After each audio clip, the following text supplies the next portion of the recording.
আপনারা মনে করেন যে ইলেকশন ইঞ্জিনিয়ারিং করে আপনাদেরকে হারিয়ে দেওয়া হয়েছে, নাকি ইঞ্জিনিয়ারিংটা সবাই মিলেই করেছে? মানে ব্যাপারটা কিরকম? না, আমি আমি না, আমরা তো সবাই মিলে কোনো রকম এভিডেন্স ছাড়া তো কথা বলা যাবে না। আমরা যতটুকু রেজওয়ানা হাসানের কথা থেকে পেয়েছি ততটুকুই বলেছি। তবে এটা কিন্তু বুঝতে হবে, ইঞ্জিনিয়ারিং বলতে আমরা দু একবার এই কথা যখনই আমরা বলেছি সেখানে এটা বলেছি যে ভোট গ্রহণ পর্যন্ত দৃশ্যত উৎসবমুখর পরিবেশে ভোটাররা ভোট কেন্দ্রে যেতে পেরেছে, বাধার সম্মুখীন হননি, উল্লেখযোগ্য কোনো বড় ঘটনা ঘটেনি। কিন্তু গণনা, বান্ডিল করা, রেজাল্ট শিট তৈরি করা, ঘোষণা করা এবং 9:30 10টার দিকে সমস্ত ঘোষণা বন্ধ হয়ে গেল।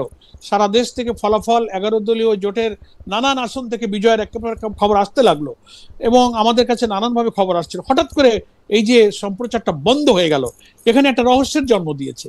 তো আমরা কোর্টে যাওয়ার জন্য আবেদন করেছি, আমরা রিট করব, অনেকে রিট অলরেডি শুরু করেছেন। আমাদের কাছে রেজাল্ট শিট এসেছে, অনেক প্রিজাইডিং অফিসারের স্বাক্ষরিত রেজাল্ট শিটে কোনো এজেন্টের স্বাক্ষর নাই এমন রেজাল্ট শিটও পাওয়া যাচ্ছে। তারপরে গণনার সময় যেখানে আমাদের এজেন্টরা উপস্থিত ছিলেন, তারাও ওখানে যেসব এজেন্টরা খুব সিনসিয়ারলি দায়িত্ব পালন করে প্রতিবাদ করেছেন যে ব্যালটগুলো গুছিয়ে যখন বান্ডিল করা হয় দেখা যাচ্ছে যে ভেতরে দাড়িপাল্লার ব্যালট 80-90টা দিয়ে উপরে 10টা ধানের শীষের বান্ডিল দিয়ে রাবার করে ফেলা হয়েছে, ওটা 100 বান্ডিল ফুলে ধানের শীষ ফুলে গণনা করা হয়েছে। আমাদের এজেন্ট আপত্তি করেছে, খুলে দেখা গেছে যে মাঝখানে সব দাড়িপাল্লার ব্যালট। এ তো যারা পেয়েছে তারা আমাদেরকে বলেছে। তো এটা দু একটা ঘটনা যা ধরা পড়েছে তাই আমরা বলেছি। ফলে এই যদি যেমন আমার নির্বাচনী এলাকায় হয়তো 150 কেন্দ্র আছে, আরেক জায়গায় 138-40 কেন্দ্র আছে, তো যেগুলো পাওয়া গেছে তাই এই, আর যা পাওয়া যায়নি তার মধ্যে অনেক কিছু ঘটতে পারে। That is called election engineering. Khaled ভাই, ডক্টর ইউনূস সরকার ইলেকশন ইঞ্জিনিয়ারিং করে জামায়াতকে হারিয়ে দিয়েছে। আপনি কি সত্যি মনে করেন যে সৈয়দা রিজওয়ানা হাসান ইলেকশন ইঞ্জিনিয়ারিং এ জড়িত ছিল, খলিলুর রহমান সহ? এবং সেই জড়িত থাকাটা ডক্টর মোহাম্মদ ইউনূসের অবস্থানটা বা তার সরকারের অন্য উপদেষ্টারাও কি এইটাতে জড়িত ছিল কিনা? এটা প্রথম পার্ট, এইটা যদি আপনি একটু আমাদের একটু বলেন। যে ধন্যবাদ আপনাকে। আমি আপনার প্রশ্নের প্রথম পার্টটা আগে একটু পরিষ্কার করি। সৈয়দা রিজওয়ানা হাসান সাবেক উপদেষ্টা, আমি খুব সম্মান রেখেই ওনার এই মন্তব্যের ব্যাপারে বলতে চাই যে তিনি কিন্তু তার নিজের কথাতেই খানিকটা সাক্ষী দিয়ে ফেলেছেন। আপনি যেমন তার ইন্টারভিউটা শুনেছেন, আমি এবং আমরা অনেকেই শুনেছি, বারবার শুনেছি, এবং আমি সৈয়দা রিজওয়ানা হাসানকেও মিডিয়ার মাধ্যমে বারবার তার এই ভিডিও অডিওটা শুনতে এবং দেখতে রিকোয়েস্ট করেছি। তার আগে পরের কথা আমি এতটা ডিটেলস সময় কম আনলাম না। তিনি এই যে কথাটা বলেছেন, সাংবাদিকের প্রশ্নের জবাব দিতে গিয়েছে যখন প্রশ্ন করলো যে তাদের একটা অংশ তো এখন বিরোধী দলে আছে, বিরোধী দল এই শব্দটা কিন্তু উনি ব্যবহার করেছেন। তো বিরোধী দল বলতে তো উনি পার্লামেন্টে অপোজিশনকে মিন করেছেন। তো ফলে উনাকেই ব্যাখ্যা দিতে হবে যে বিরোধী দল তো বাংলাদেশে এখন জামাত ইসলামী পার্লামেন্টে, এখানে তো কোনো উগ্রবাদী দল, কোনো চরমপন্থী দল নেই। সেজন্য উনি আলটিমেটলি জামাত ইসলামীকে মিন করেছেন, ওনার কথা দিয়ে এটা আমরা পরিষ্কার বুঝেছি। তাই আমরা আপত্তি করেছি যে আমরা তাদেরকে, উনি বলছেন যে বিরোধী দলে গেলেও আমরা তাদেরকে মেন স্ট্রিমে আসতে দেয়নি। তো এখানে বিরোধী দলে গেলেও মেন স্ট্রিম, দ্যাট মিনস উনি মিন করতে চেয়েছেন যে তাকে ট্রেজারি বেঞ্চে সরকারি দলে অথবা সরকার গঠনের মতো মেজরিটি পাওয়ার ক্ষেত্রে তারা বাধা দিয়েছে, তারা আসতে দেননি। এটাই কিন্তু ওনার বক্তব্য থেকে পরিষ্কার হয়েছে। এটারই আমরা প্রতিবাদ করেছি।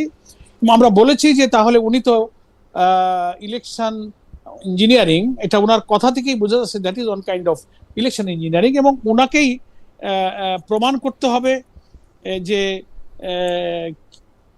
ওনার সঙ্গে এই কাজে আর কে কে জড়িত ছিল, এবং উনি নিজেই এটার একটা আত্মস্বীকৃত ইলেকশন ইঞ্জিনিয়ারিং এর রাজসাক্ষীর মতো কথা বলে ফেলেছেন, এবং এটা উনি পারেন কিনা যে আমরা আসতে দেয়নি। তো যাদেরকেই হোক, সেটা Jamaat Islami whatever you like, আপনি যে কোনো একটা দলকে, একজন সাবেক উপদেষ্টা যিনি একেবারে সদ্য বিদায় নিয়েছেন, তিনি যে কাউকেই হোক আসতে দেয়নি, এই কথাটা কি বলাটা ডেমোক্রেটিক?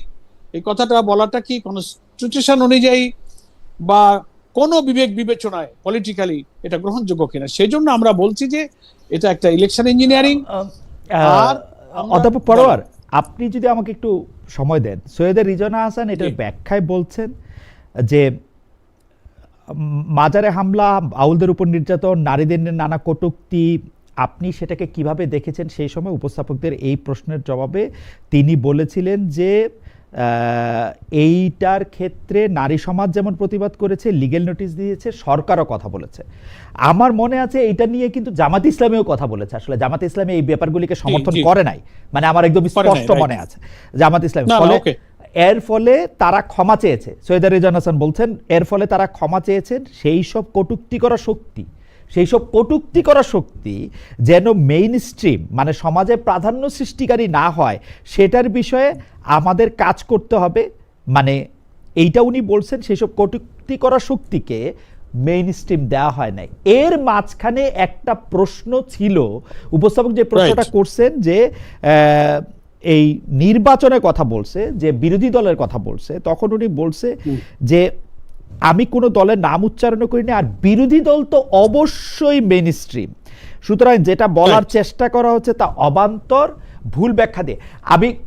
আমি একটু অধ্যাপক পড়ার আরেকটু বলি যে এই ইলেকশন ইঞ্জিনিয়ারিং এর ব্যাপারটা, সৈয়দা রিজওয়ানা হাসানের এই বক্তব্য, যেটাকে আপনি রাজসাক্ষীর কথা বলছেন, আমরা কিন্তু খেয়াল করতেছিলাম যে সৈয়দা রিজওয়ানা হাসান সহ আরও বেশ কিছু উপদেষ্টা যাতে লেভেল প্লেইং ফিল্ড হয়, অর্থাৎ বিএনপি যাতে একচেটিয়া প্রাধান্য না পায়, তার জন্য অনেকখানি চেষ্টা করেছেন।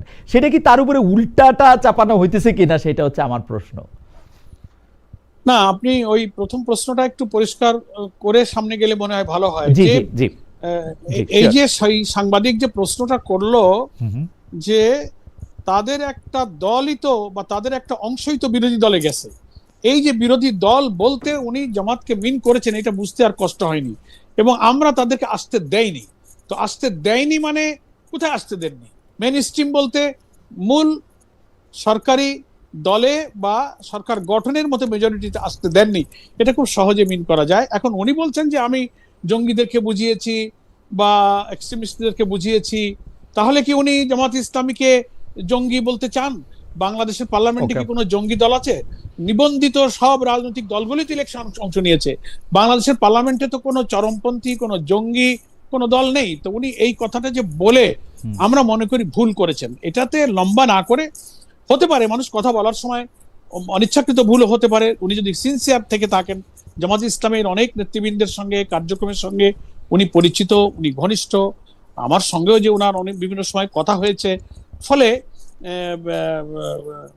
তার একটা অংশ বিরোধী দলে আছে। সাংবাদিকের এই প্রশ্নের পরেও উনি এটা বললেন যে আমরা তাদেরকে আসতে দেয়নি। এই জায়গাটাই হচ্ছে আমাদের কথা। ওকে, অন্য আগে পরে উনি যাদের কথা বলেছেন নিশ্চয়ই বলতে পারেন। আমরা সবসময় জামাত ইসলামী, জঙ্গিবাদ, চরমপন্থা যা যা উনি বলেছেন, এগুলো কখনো ইসলাম কখনো সমর্থন করে না। আমরা এই কাজগুলো সবসময় প্রতিবাদ করেছি। খালিদ ভাই, ওকে, আমি একটু ফাস্ট ফরওয়ার্ড হই যে আপনি গতকালও খুলনায় একটি ইফতার সমাবেশে নির্বাচনের ফলাফল নিয়ে ইলেকশন ইঞ্জিনিয়ারিং এর কথা বলেছেন। আমাকে আপনাদের জোট সঙ্গীদের অন্যতম মাওলানা মামুনুল হক এক সাক্ষাৎকারে বলেছিলেন যে তিনি বিএনপি জোটে না যাওয়ার কারণে তাকে ষড়যন্ত্র করে হারিয়ে দেওয়া হয়েছে। এখনকার ঘটনা হচ্ছে যে আপনারা, মানে আপনি পার্টির সেক্রেটারি জেনারেল, পুরো সাংগঠনিক দায়িত্ব আপনার কাছে, মামুনুল হক সাহেব একটি পার্টির প্রধান, তার কাছে যে এখন আপনারা যারা জয়ী হতে পারেননি, তারা যতটা ইলেকশন ইঞ্জিনিয়ারিং অভিযোগ করছেন, আপনাদের দলের জোটের বা ভোটের বিজয়ীরা তা করছেন না। যদি ইলেকশন ইঞ্জিনিয়ারিংই হয়, তাহলে সেই ম্যাপিংটা কিভাবে করা হয়েছে আসলে? মানে আপনারা কিছু লোক জিতবেন, কিছু লোক হেরে যাবেন, সেটা আসলে কিভাবে? না না না, এটা তো ন্যাচারাল, মানুষের নির্বাচনেতে জয় পরাজয় থাকবে, সেটা বিষয় নয়। আপনার কথার মধ্যেই দুটো ভাগ হয়ে গেল। একটা হচ্ছে যে আমরা যে প্রশ্নটা করছি ইলেকশন ইঞ্জিনিয়ারিং সম্পর্কে, এটা কিন্তু আমার ব্যক্তিগত প্রশ্ন নয়। আমরা দলের সিদ্ধান্তেই, দলীয় পলিসিতেই, দলীয় মূল্যায়নেই আমরা এটাকে ইলেকশন ইঞ্জিনিয়ারিং বলেছি। এবং প্রথমেই আমাদের দলের নায়েবে আমির এবং আমাদের সংসদে বিরোধী দলের deputy leader doctor Abdul Mohammad Taher press briefing এ কিন্তু প্রথমেই এই অভিযোগটা তিনি উত্থাপন করেছেন যে ইলেকশন ইঞ্জিনিয়ারিং হয়েছে।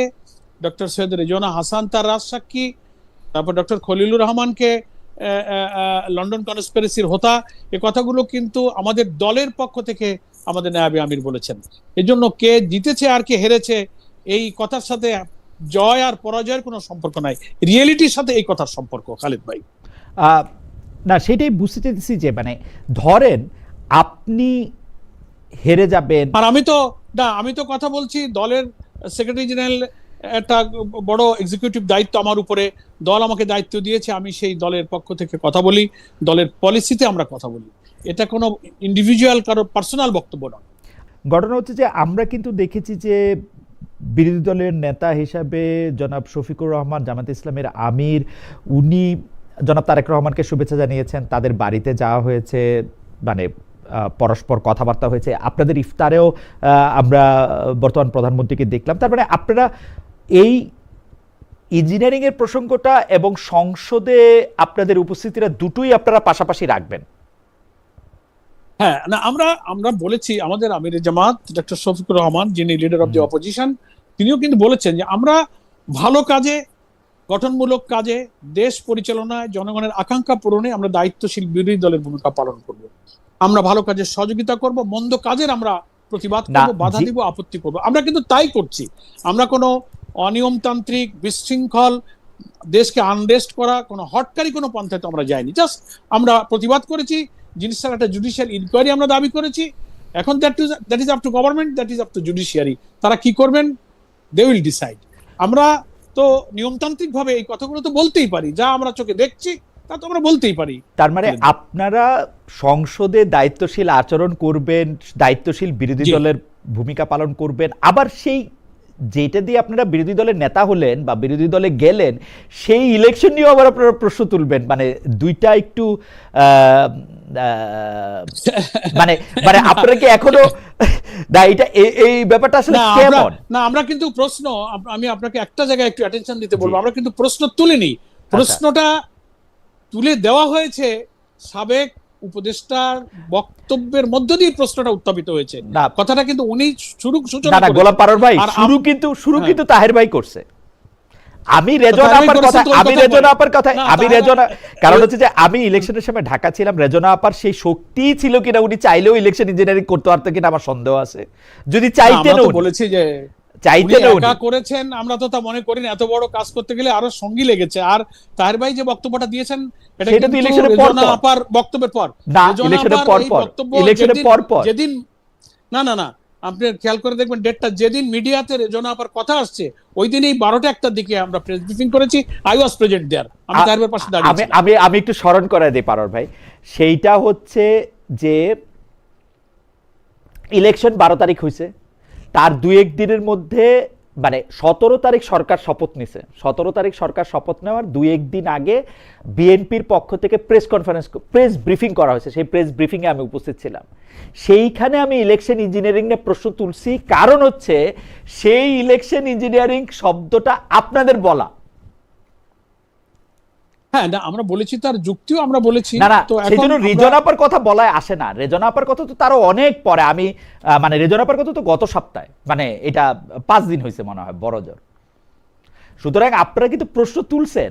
এদিকে আমি আবার আমিরে জামায়াতকে যখন ইন্টারভিউ করতেছি, আমিরে জামায়াত বলতেছেন যে আমরা পরাজয়ের ক্ষেত্রে আমরা সবসময় দেখছি যে পরাজয়টাকে ভালোভাবে স্বীকার করা হয় না, আমরা এটা থেকে বাইরে হয়ে আসতে চাই।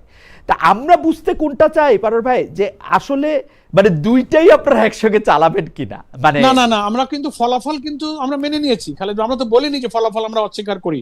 ফলাফল মেনে নিয়ে যে অনিয়মটা আমাদের কাছে দৃশ্যমান, আমরা তো সেটার ব্যাপারে জাতিকে বা রিলেটেড পার্সনকে তো আমরা অ্যাটেনশন ড্র করতেই পারি, আমরা তাই করেছি। আমরা বলিনি যে ফলাফল আমরা প্রত্যাখ্যান করলাম, আমরা তো ফলাফল বলেছি যে আমাদের অনেক প্রশ্ন, অনেক কষ্টের সত্ত্বেও আমরা ফলাফল মেনে নিয়েছি, আমরা শপথ গ্রহণ করেছি, আমরা পার্লামেন্টে দায়িত্বশীল বিরোধী দলের ভূমিকা পালন করব। আমাদের নেতা ডক্টর শফিকুর রহমান সেভাবেই কিন্তু কথা বলেছে। আচ্ছা, এর আরেকটা প্রসঙ্গে যাই, যে মানে আপনি দেখেছেন যে সম্প্রতি একটা পত্রিকা খুবই গুরুত্ব দিয়ে একটা খবর প্রকাশ করেছে, যেটা শিরোনাম হচ্ছে পররাষ্ট্র মন্ত্রণালয়ে নিজের উপদেষ্টার পদায়ন চান বিরোধী দলীয় নেতা। সেখানে বলা হচ্ছে জাতীয় সংসদের বিরোধী দলীয় নেতা ও জামাত ইসলামের আমির ডক্টর মোহাম্মদ শফিকুর রহমান তার পররাষ্ট্র বিষয়ক উপদেষ্টা অধ্যাপক মোহাম্মদ মাহমুদুল হাসানকে পররাষ্ট্র মন্ত্রণালয়ে দেখতে চান। মন্ত্রীর পদমর্যাদায় তাকে মন্ত্রণালয়ে পদায়নের জন্য পররাষ্ট্রমন্ত্রী খলিলুর রহমানকে অনুরোধ জানিয়েছেন বিরোধী দলীয় নেতা। আমি আপনাদের অবস্থান একটু দেখেছি, কিন্তু আমাদের দর্শকদের উদ্দেশ্যে আপনি কি আবার একটু বলবেন যে আপনাদের এই অবস্থান কি আসলে ডক্টর শফিকুর রহমান জনাব খলিলুর রহমানকে অনুরোধ করেছেন কিনা মন্ত্রী পদমর্যাদায় তার বিশেষ সহকারীকে আসলে সেখানে পদায়ন করার? আমার আজকেই বোধহয় সেকেন্ড হাফে আমার নিজেরই একটা স্টেটমেন্ট এই বক্তব্যকে পরিষ্কার করার জন্য আমি দিয়েছি, আমাদের ভেরিফাইড পেজে গিয়েছে সবার, সেটা আপনিও দেখেছেন। এটা আমাদের আমিরে জামাত অর্থাৎ আমাদের বিরোধী দলীয় নেতা আর যিনি ফরেন অ্যাফেয়ার্স অ্যাডভাইজার ছিলেন, উনি ওনার পেশাগত দায়িত্ব পালনে এবং দেশের পররাষ্ট্র নীতির ব্যাপারে নানান দিক থেকে হেল্পফুল হতে পারে এটা মনে করে উনি অর্থাৎ অ্যাডভাইজার যিনি ছিলেন প্রফেসর মাহমুদুল হাসান, উনি বলেছিলেন যে যদি ফরেন মিনিস্ট্রিতে কোনোভাবে একটু পদায়নে কোনো একটা সুযোগ আমরা পাই তাহলে আমাদের দায়িত্ব পালনে একটু সুবিধা হবে। তো আমিরে জামাত উনাকে একটা ডিকটেশন দিয়েছিলেন যে ঠিক আছে, এইভাবে যদি মনে করেন আপনার জন্য দায়িত্ব পালনের সুবিধা হয় তো আপনি একটা লেটার দিতে পারেন। কিন্তু সেই লেটারটা লিখতে গিয়ে উনি যে মন্ত্রীর পদমর্যাদার এই অংশটা কিন্তু আমিরে জামাত বলেননি। আমি আজকেও আমিরে জামাতের সাথে এই বিষয় নিয়ে কথা বলে ওনার কাছ থেকে আমি নিজেও পরিষ্কার হয়েছি। উনি বলছেন যে আমার না বলা কথাটাকে উনি সেখানে লিখে চিঠিটা চলে গিয়েছে, এবং এটা তো প্রায় 3 সপ্তাহ আগের কথা, 22 তারিখে সম্ভবত মোস্ট প্রবাবলি চিঠি। তো 22 তারিখ আজকে হচ্ছে পরবর্তী মাসের 10 তারিখ, প্রায় আপনার কয়দিন হয়ে গেল? 16 দিন হয়ে গেছে। তো এটা সাথে সাথে যখন আমিরে জামাত জানতে পেরেছেন যে উনি চিঠির মধ্যে এই মন্ত্রীর পদমর্যাদার প্রসঙ্গটা তুলেছেন, আমিরে জামাত অসন্তুষ্ট হয়েছেন এবং ওনাকে ওনার দায়িত্ব থেকে সাথে সাথে ডিসমিস করেছেন। আমরা মনে করেছি যে আমিরে জামাত তো সিনসিয়ারলি তার দায়িত্ব পালন করেছেন এবং উনি এটাকে কখনো অ্যালাউ করেননি। এটা একটা মানে কি বলবো, অনৈতিক একটা কাজ। এটা আমাদের আদর্শের সাথে যায় না, দলের সাথে যায় না, পলিসির সাথে যায় না। আমিরে জামাত সাথে সাথে অ্যাকশন নিয়েছেন। এটা আমাদের একটা আভ্যন্তরীণ বিষয় ছিল। পরে মিডিয়া বিষয়টা প্রকাশ করাতে এটার একটা ব্যাখ্যা এবং জবাব দেওয়ার প্রশ্ন আসছে, এই জন্য জিনিসটা একটু বিভ্রান্তি তৈরি করেছে। এই জন্য আমরা এটা খানিকটা স্টেটমেন্ট দিয়ে এটা আমরা পরিষ্কার করেছি। এটা একেবারেই একটা ভুল উনি করেছেন, যেটা জানা মাত্রই আমিরে জামাত দেরি না করে তার দায়িত্ব থেকে তাকে অব্যাহতি দিয়ে নতুন আমাদের ফরেন অ্যাফেয়ার্স অ্যাডভাইজার নিয়োগ করা হয়েছে, আমাদের ব্যারিস্টার আহমদ বিন কাসেম আরমান, মাননীয় জাতীয় সংসদ সদস্যকে। এইভাবেই আমরা মনে করি হতে পারে একটা মানুষ তার দৃষ্টিভঙ্গি, তার কথা বলতে গিয়ে, চিঠি লিখতে গিয়ে কখনো ভুল করেছেন। আমিরে জামাত অনেক ব্যস্ততার সাথে একটা ডিকটেশন দিয়েছেন, মনে করি সেইভাবে চিঠিটা হয়তো চলে গেছে। পরে যখন ওনার নলেজে আসছে যে না এটা তো আমি বলিনি, কেন উনি এটা দিলেন, দেন সাথে সাথে উনি ওনাকে ডিসমিস করেছেন। সেদিক থেকে আমরা মনে করছি এটা তো আর